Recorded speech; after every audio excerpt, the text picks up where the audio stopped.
But if I could get back, baby,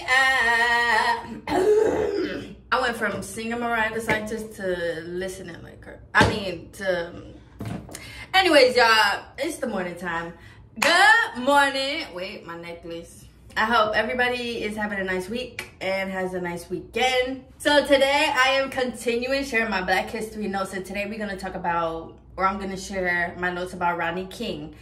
Rodney King, I got these notes from his book, and then I also did get some notes like from Google and stuff like that to fill in the holes and everything like that. So let's get right into it so I can share it with y'all. So if you didn't know, Rodney King was basically a black man who got severely beat up by a lot of police. And they beat him up, and because they beat him up, basically like riots started happening. The LA riots started happening. So these LA riots were like, and the Rodney King beating by the police was one of the first things that was like televised nationally, because it happened in 1992. So you gotta remember, back then, was my sister even born? Oh yeah, some people was even born by then, but you gotta remember, back then they was just getting like the TVs and the phones and everything like that. So, and everybody was watching it. Like I remember my grandma telling me that she was watching it. Like everybody was glued to the TV for days, waiting for the trial, watching the fights, and then watching the riots. So, okay, I'm just gonna start from the beginning. So there was Theodore Brazino, Timothy Wind, and Stacy Coon, who were all acquitted of excessive force. Now, these were the cops that actually beat him up. Basically, how like it all happened was that Rodney King was drinking. Like him and his friends, they was out drinking, and he was driving home, and a cop was trying to stop him, I believe for speeding. And another thing was that he was already on parole for robbery.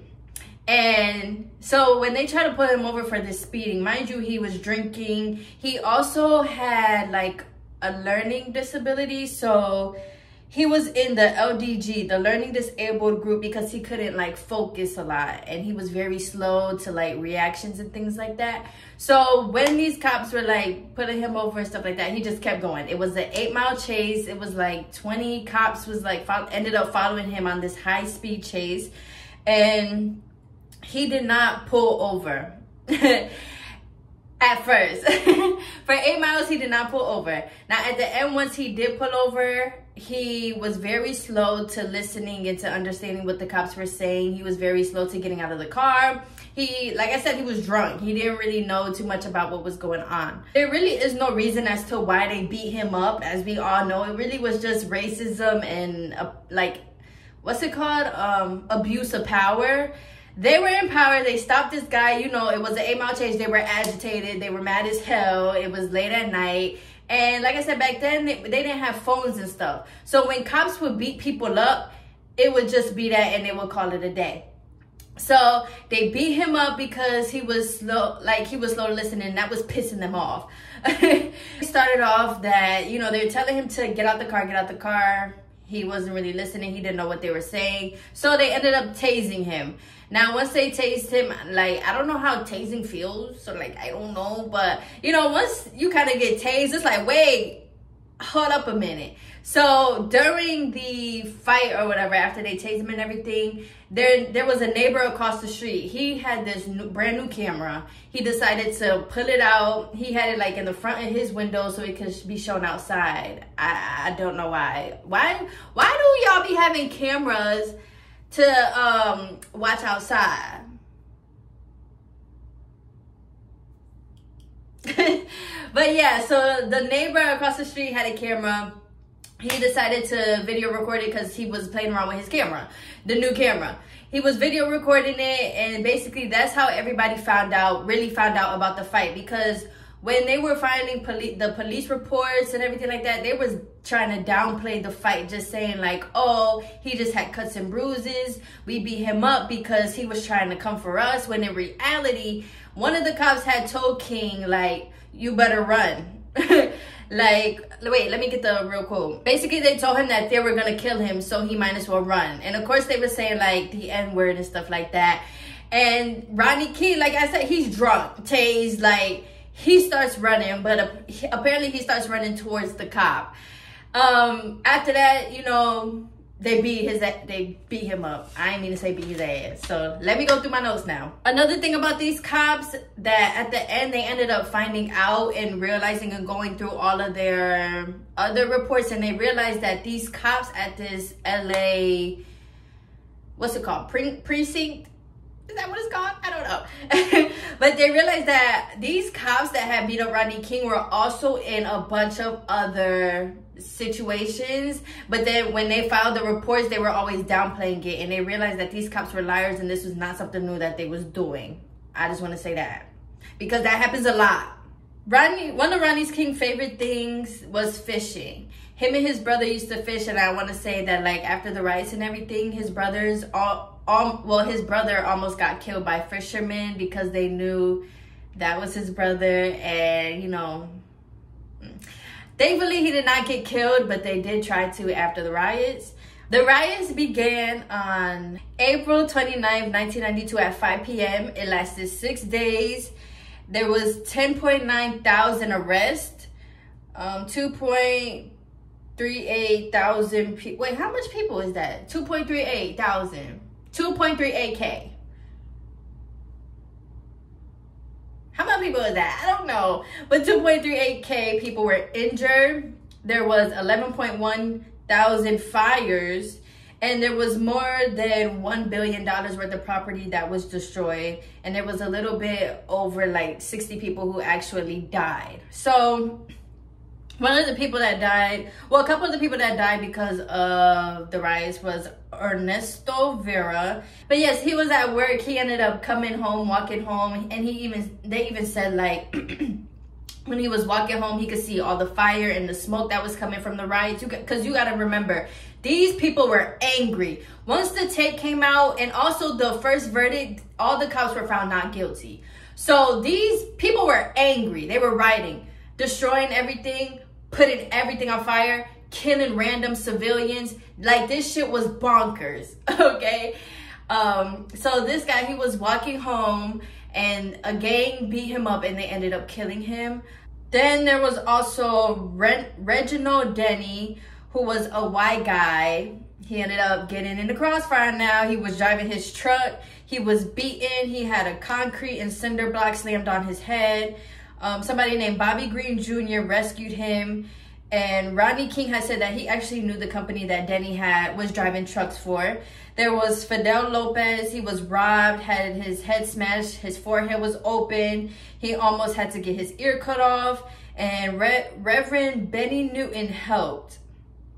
And he also said, like, if you kill him, you have to kill me too. So yeah, people was going fucking crazy, killing people. That was a couple of the people that they had killed. These were just random civilians, but people were so mad and angry that they became aggressive. And yeah, like, there's nothing to it other than normal, like, human and nature behavior. You know, when you're in stress and you're mad, aggression and shit and violence comes out. So yeah. So Rodney King has said that during the beating, it didn't really hurt him. They thought that he was on drugs, but he wasn't on drugs. He was just drinking. He had his first drink at 11. He had loved it. And he first got married at 18. Because of his drinking problem, he had lost jobs and became broke. And he also says that he forgives the cops that had beat him up, but it took a lot of time. One of the things was that he was on probation for that robbery.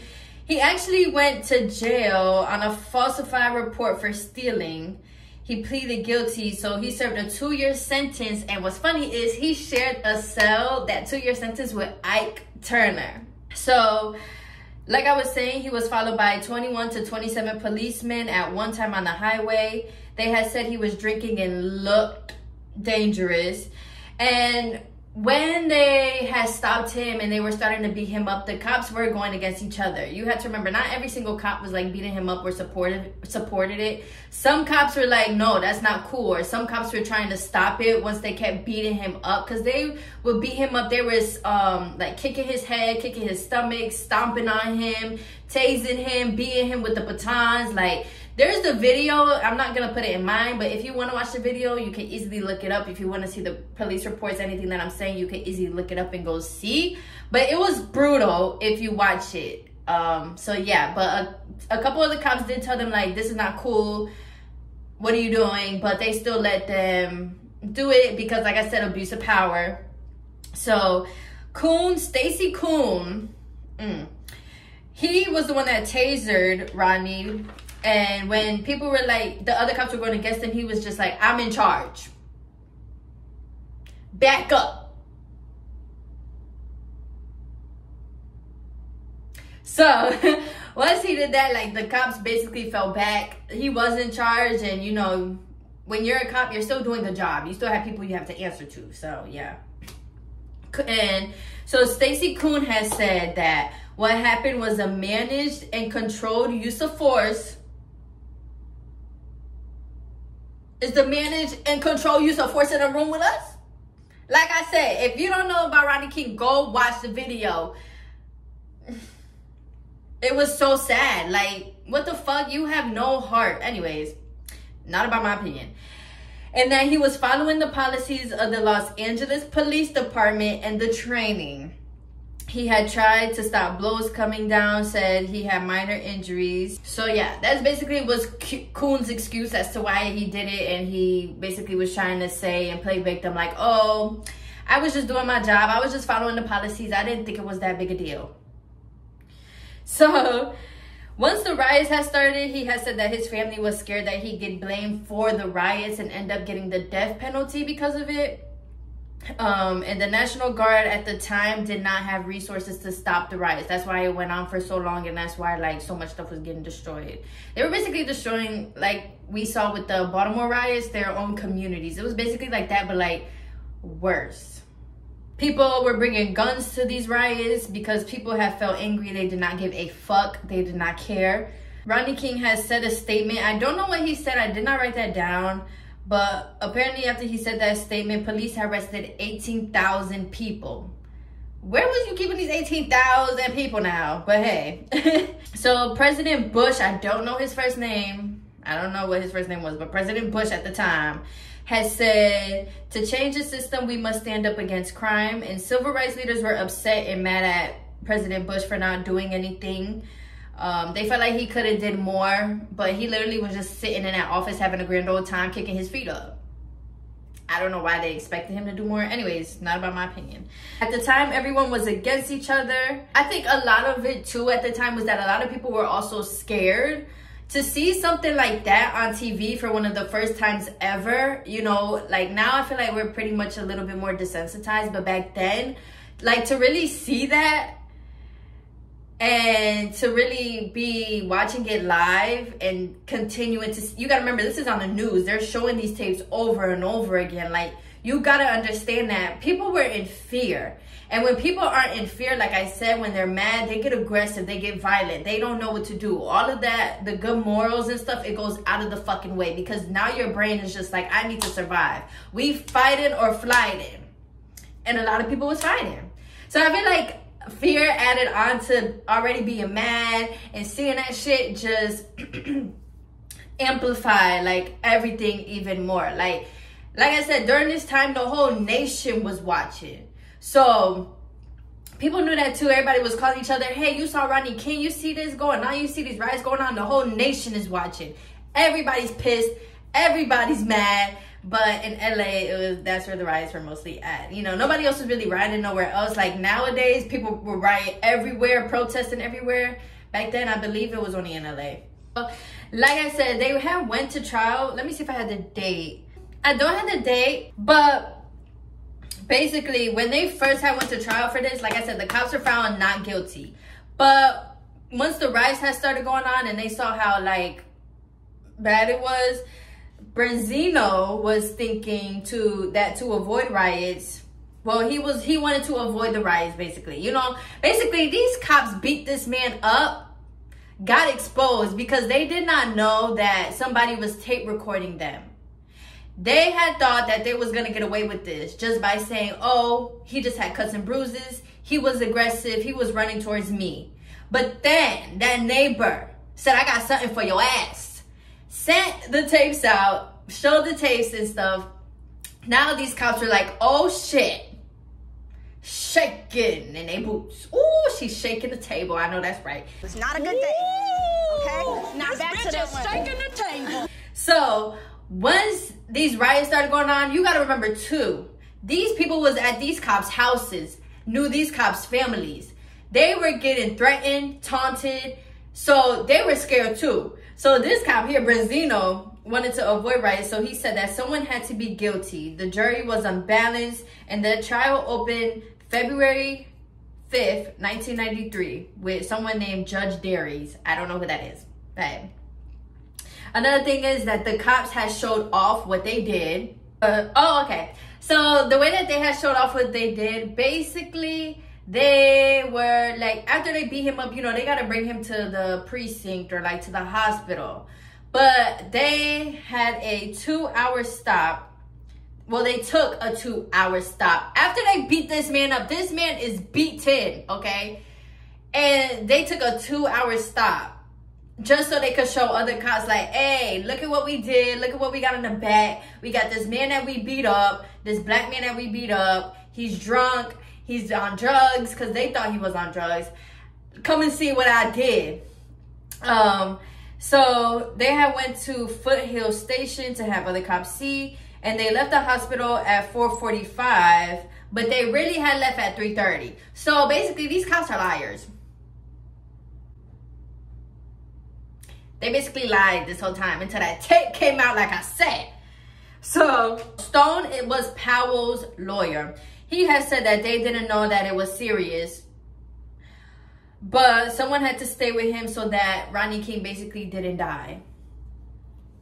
How you don't know it was serious, but this man damn near about to die? And then he's trying to defend his client like, oh, my client didn't know it was serious. Ah, you're a cop. You're supposed to be trained in knowing about injuries.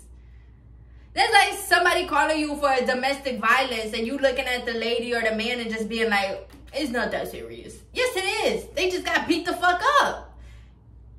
You know, if that was your white counterpart, a white woman or a white man beating up, you would have rushed them to the hospital. You would have, they wouldn't even have to have everything that Rodney King had. All they needed to have was a black eye or some shit, beat up a little bit, and you would have, oh my gosh. So how you ain't know that this was serious? Racism. They were also saying that Rodney King was hurting his own self. Mind you, this man is drunk. Let me calm down. But they said that he was hurting himself just to get the cops in more trouble. Another thing too is like Rodney King at the time, like you know, when you get stopped by a cop, you're not sitting here thinking about wanting to get cops in trouble and stuff. You're literally thinking about, I'm going to get stopped and I'm going to go on about my day. You know what I'm saying? So, yeah. Another thing that I want to say about Rodney King is that he said that after this all had happened, he became afraid to go outside. He had really bad headaches and PTSD. If you don't know, PTSD is like where something traumatic happens to you and now you're basically scared, like, and you cannot do anything. So April 17th, 1993, Kuhn and Powell were found guilty, but Benzino and Wind weren't. They should have lawyered up. They should all got the same lawyer. At this time, Rodney King was basically at peace. People wanted them to pay and go to jail, but they got 30 months in prison and paid for court assessments, and the lawyer Stone has said that that punishment was harsh. Okay. You beating me up was harsh. The fuck? August 27, 1993, the Department of Justice said they'd appeal Coons and Powell's sentences, and October of 1993, that's when they started serving. January 1995, they agreed that sentences weren't long enough, September 1995, they heard out another appeal but let them go in December. In September 1996, the judge had refused to give them more time. I believe they only served like 2 years and then went out on probation or some shit. So yeah, that definitely was not enough time, but hey.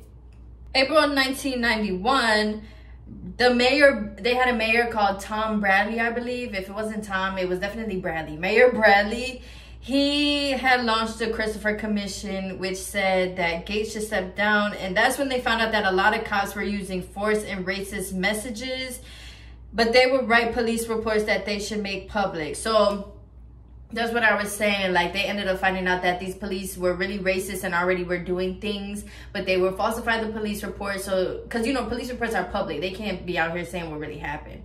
So, also the Christopher Commission is basically like a thing that went in place because for the problem of excessive force, where the problem of excessive force is agitated or aggravated by racism and bias. So June 1992, they resigned. March 1991, they were indicted for felony assault. Then there was a lawyer, Stephen Lerman. He wanted a compensation of $56 million, but it dropped down to $9.5 million. I believe that was Rodney King's lawyer. They were paying him. They had to settle. They okay, so they actually offered him $1.5 million, but they did not accept it. So they ended up going back to court. They also didn't want to give him all of the money at once because of, like, the financial burden, I guess. Like, you know, they don't want to give us what they owe us. So I believe he actually ended up getting $3.8 million. So when they tried to offer him the little $1 million, they ended up going back to court and he ended up getting $3.8 million. And that's how much they had settled for. So in 1994, they went back to trial. He has said his story, and they had said that the cops saying nigger wasn't evidence, but he did have to say that it was said because that's part of that racial bias. But apparently it wasn't evidence. That's what the judge has said. They had said that it wasn't racist and money problems was his fault, even though he couldn't work. So like I said, he was scared to go outside, and he had a lot of things. Like, he just went through a big ass trauma. He couldn't move, so he couldn't work. He wasn't making any money, and they had said that was his own problem. You know, that's your own fault. But they did, like I said, the final reward was actually $3,816,535.45. Come through, black man, get your money. So the second part of the trial included if the officers had owed him anything, which they should. But they were dismissed because the Gates, he had bad management, poor supervision, and he was allowing racism. So once the tape came out, Brazino had said that King attacked him before the video had even started. But no, like I said, they told him to run, which they trying to make it seem like him running was him attacking them. But no, you told him to run because you was about to kill him. Coon ended up calling him a Willie Black ex-convict. And he had thought that he didn't do wrong. And Powell said that he beat him because Coon told him to. So basically, you're a follower. Your parents ain't teach you to be a leader, not a follower? Because mine did.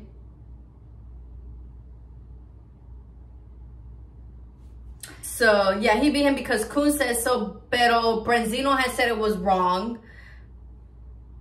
Anyways, they made these officers seem like victims, so they ended up not having to pay anything after trying to figure out if the cops should owe him anything. They basically said no, that the officers are the victims.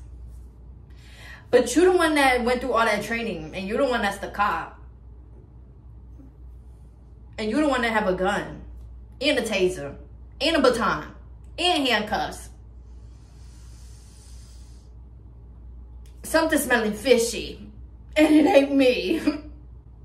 So, yeah, this is just jokes. I'm sorry. This is supposed to be serious. I'm sorry. Yeah, I gotta a joke though, because this shit is depressing. They literally been beating up black men since the beginning of time, and then always trying to make it seem like you're white. You're back then y'all was supposed to be up here, right? So how are you a victim? Like, but let me finish up. They said that it wasn't fair that King got paid while they were rotting in prison. Mind you, they were serving a 2-year sentence.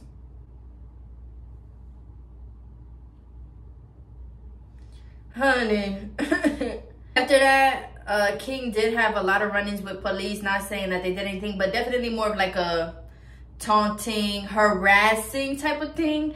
He did end up going to rehab, and he liked it. He went to rehab for his drinking. Mind you, this man was drinking since he was 11. So he went to rehab, he liked it, and he had support from someone named Cynthia. But he became depressed, which is what also kept leading to him drinking. He would drink to deal with his depression and with the things that he was going through. Can't even blame him. Can't even blame him. Around the time of the case, he had said that it was hard picking a lawyer.